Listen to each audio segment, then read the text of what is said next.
పూరా లోకల్.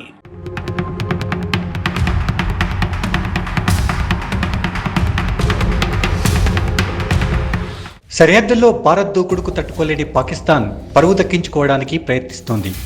భారత్ సైనిక శక్తి ఏంటో తెలిసి రావడంతో పాకిస్తాన్ ఇక ఏమాత్రం యుద్ధం చేయలేమని గ్రహిస్తోంది.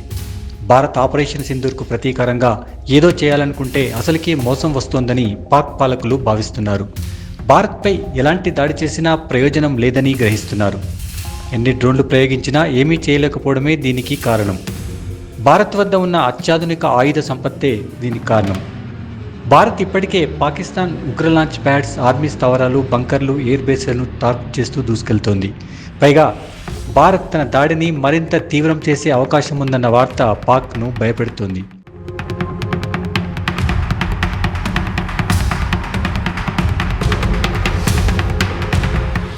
మరోవైపు పాక్ అన్ని వైపులా సమస్యలతో సతమతమవుతోంది.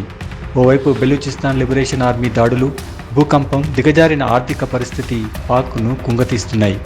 దీంతో ఎలాగైనా యుద్ధం నుంచి బయటపడే మార్గం కోసం వెతుక్కుంటోంది. దీనికి సంబంధించి భారత్తో చర్చలు జరపడం ద్వారా యుద్ధ నష్టాన్ని తగ్గించుకోవాలని చూస్తోంది. అమెరికా కూడా ఇరు దేశాలకు మధ్యవర్తిత్వం చేసేందుకు ఆసక్తిని చూపిస్తోంది.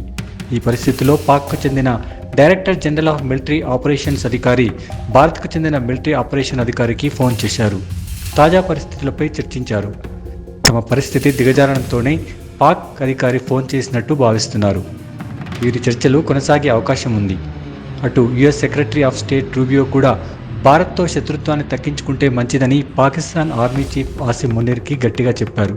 దీంతో భారత ఆర్మీ పరాక్రమం ముందు పాక్ నిలబడలేకపోతుందన్న చర్చ జరుగుతోంది.